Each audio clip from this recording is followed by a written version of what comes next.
एक समय की बात है। गोगापुर नामक गांव में सूरज नाम का एक लड़का रहता था।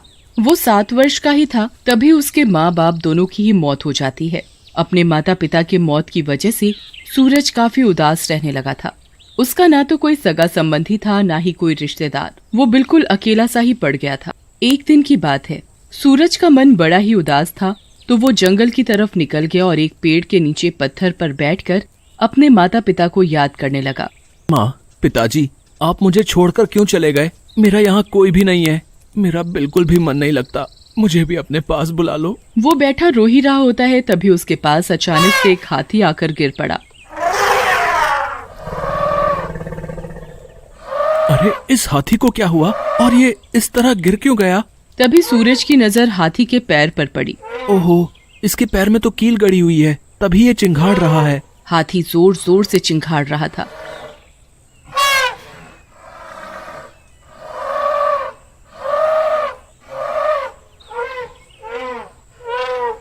उसका दर्द के मारे रो रो कर बुरा हाल हो रहा था तो सूरज उसके पैर से कील खींचकर निकाल देता है। कील निकलने के साथ ही हाथी का चिंघाड़ना बंद हो जाता है और वो सूरज को अपनी सूंड से बहुत प्यार करता है।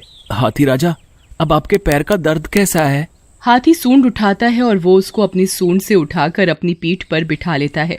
अरे हाथी राजा, मुझे कहाँ लेकर जा रहे हो? हाथी सूरज को पूरा जंगल घुमा रहा होता है। तभी वहाँ पर जंगल के और भी जानवर आ जाते हैं। उनमें एक भालू भी होता है और इस तरह हाथी और भालू सूरज के बहुत अच्छे दोस्त बन जाते हैं। सूरज हाथी को राजा और भालू को मोती कहकर बुलाता है। राजा और मोती, बहुत देर हो चुकी है, अब मैं घर चलता हूँ। ये कहकर सूरज राजा और मोती से विदा लेता है और अपने घर चला जाता है। एक दिन की बात है, सूरज को बड़े जोरों की भूख लगी थी पर उसके पास खाने को कुछ भी नहीं था तो वो अपने पास वाले दादा से कहता है, दादा, बड़ी भूख लगी है, कुछ खाने को दो ना। खाना तो मैं तुझे दे दूंगा, पर तू मेरा एक काम करेगा। हाँ दादा, आप जो कहोगे करूँगा। दादा सूरज को खाना देता है। पहले तू खाना खा ले, फिर काम करना। सूरज खाना खा लेता है और दादा से काम पूछता है। दादा सूरज को जंगल से लकड़ियाँ लाने को कहता है। सूरज जंगल में लकड़ियाँ लेने चला जाता है तो वहाँ उसे उसका दोस्त राजा और मोती मिलते हैं। अरे राजा और मोती, तुम यहाँ कैसे? हाथी सूरज को प्यार करता है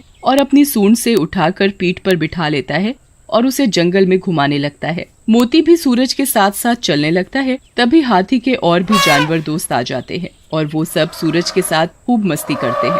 वो हाथी से कहता है, हाथी राजा, मुझे नीचे उतारो, मुझे बहुत काम है। हाथी अपनी सूंड उठाकर उससे पूछता है, क्या काम है? हाथी राजा, मुझे दादा के लिए लकड़ियाँ लेकर जानी है।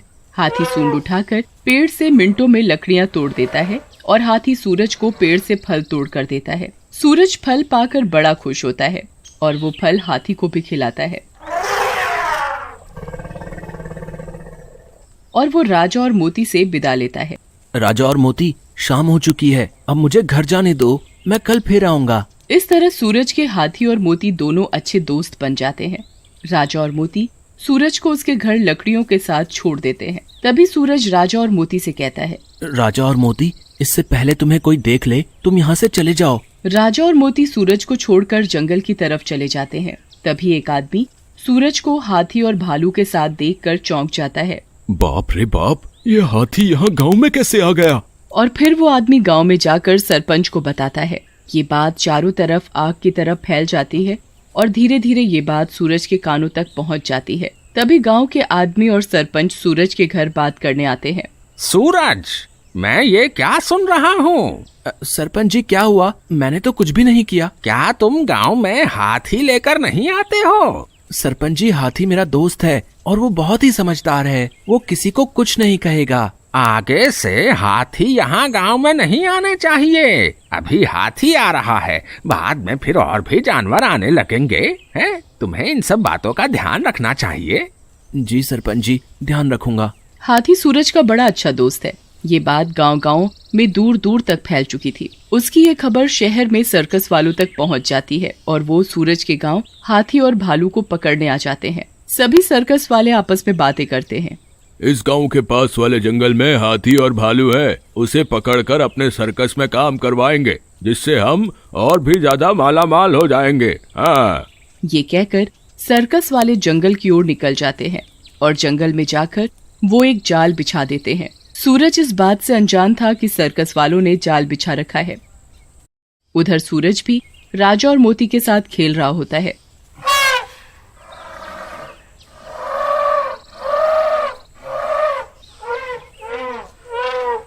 तभी अचानक राजा और मोती उस जाल में फंस जाते हैं। राजा मोती, तुम चिंता मत करो, मैं तुम्हें अभी निकालता हूँ। राजा और मोती का चिल्ला चिल्ला कर बुरा हाल हो रहा था। सूरज राजा और मोती को निकालने की पूरी कोशिश करता है पर निकाल नहीं पाता। राजा मोती, तुम घबराना मत, मैं कुछ करता हूँ। पर सूरज की हर कोशिश नाकाम होती है। सूरज राजा मोती से कहता है, तुम घबराओ मत, मैं अभी गांव वालों को तुम्हारी मदद के लिए बुलाकर लाता हूँ। सूरज गांव की तरफ जा ही रहा होता है तो उसे झाड़ियों में छुपे 4 आदमी दिखाई देते हैं।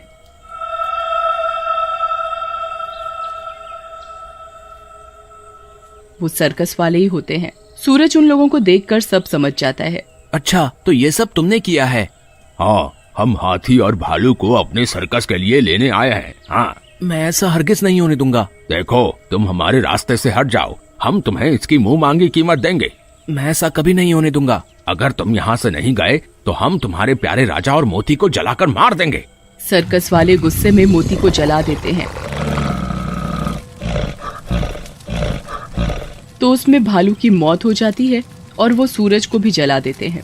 सूरज चीखता रह जाता है, मुझे मत जलाओ, छोड़ दो इन बेजुबान जानवरों को, भगवान तुम्हें कभी माफ नहीं करेगा। पर उन लोगों को बिल्कुल भी दया नहीं आती और उसमें सूरज की मौत हो जाती है और वो राजा को पकड़कर गांव ले जाते हैं। सूरज भी एक भूत बन चुका था। वो मोती की लाश को देखकर बड़ा रोता है। इन जालिमों ने तुम्हें मार डाला, इन्हें तुम पर जरा भी दया नहीं आई। मैं इन सब लोगों को छोड़ूंगा नहीं, तुम्हारी मौत का बदला मैं जरूर लूंगा। भूत मोती की लाश के अंदर समा जाता है और उसका शरीर भालू का और मुंह भूत का बन जाता है और वो फिर राजा को ढूंढने गांव चला जाता है। भूत वहां जाकर देखता है कि राजा जंजीरों से बंधा हुआ है। राजा, तुम कैसे हो? तुम चिंता मत करो, अब मैं आ गया हूँ ना, तुम्हें छुड़ा लूंगा। सर्कस वाले दारू पीकर चैन की नींद सो रहे थे। उनमें से एक आदमी राजा के पास पहरा देने के लिए आता है। वो वहाँ भूत को देखकर डर जाता है। भूत, भूत! तुम लोगों ने मेरे राजा को मुझसे छीन लिया और मेरे मोती को मार दिया।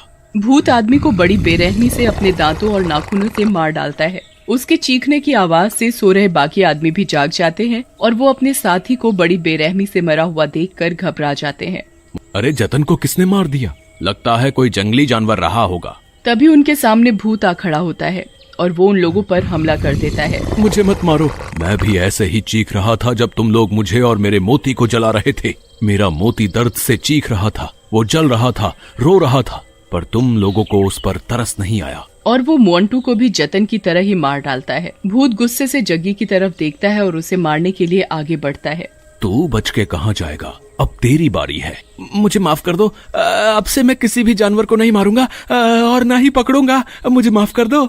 मैं तुम्हारे आगे गिड़गिड़ाता रहा, पर तुम लोगों को इन बेजुबान जानवरों पर और मुझ पर जरा भी दया नहीं आई। तुम जैसे लोगों की वजह से जंगल के जानवरों की ये हालत हो गई है। तुम जैसे लोगों को जीने का कोई हक नहीं है। मैं किसी को नहीं छोड़ूंगा, मार डालूंगा सबको। तभी उन लोगों की आवाज सुनकर गांव के लोग और सरपंच भी वहां आ जाते हैं। जग्गी सरपंच और गांव वालों से कहता है, मुझे बचा लो सरपंच जी, ये भूत मुझे मार डालेगा। इसने मोंटू और जतन को भी मार डाला। ए भूत, छोड़ दे इसे, तू इसे क्यों मारना चाहता है? सरपंच जी, मेरी आप लोगों से कोई दुश्मनी नहीं है, आप सब मेरे रास्ते से हट जाओ। तुम बिना वजह यूं किसी को नहीं मार सकते। भूत सरपंच और बाकी गांव वालों के सामने असली रूप में आता है और उनको सारी बात बताता है। सरपंच और गांव वाले भूत की बात सुनकर बड़े दुखी होते हैं और कहते हैं, पकड़ लो इस जग्गी को, इसे छोड़ना मत, ये सूरज और मोती का गुनहगार है। तुम लोगों ने पैसों के लालच में इन मासूमों की हत्या कर दी, इसकी सजा तुम्हें जरूर मिलेगी। सरपंच और गांव वाले जग्गी को भूत के हवाले कर देते हैं और वो भूत से कहते हैं, सूरज बेटा, ये तुम्हारा गुनहगार है, इसलिए सजा देने का हक भी तुम्हारा है।